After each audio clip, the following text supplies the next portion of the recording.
But here's what I've been walking through in my imagination, and you can help me maybe clarify where my thinking is inappropriate. So the hawks that I've talked to on the American side have basically laid out the most reasonable case for war for me, I suppose, and have claimed, for example, that it's in our best interest in the West to keep Russia relatively weak militarily, to minimize the threat they might pose now and in the future. And this war gives us an opportunity to do that, just that, to cull their conventional forces and to keep Russia back on its heels, which is a different proposition than expanding democracy in Ukraine.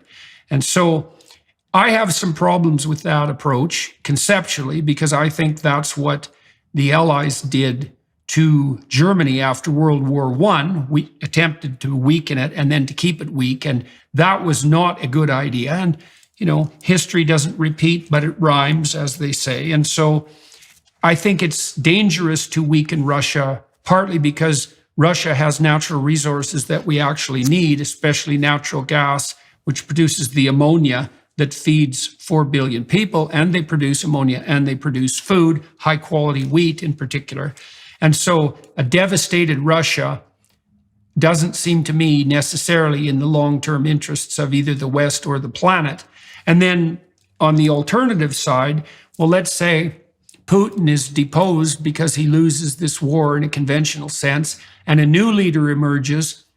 The probability, as far as I'm concerned, that we'll get a new leader in Russia in the midst of chaos who's better than Putin is virtually zero, given the historical precedents.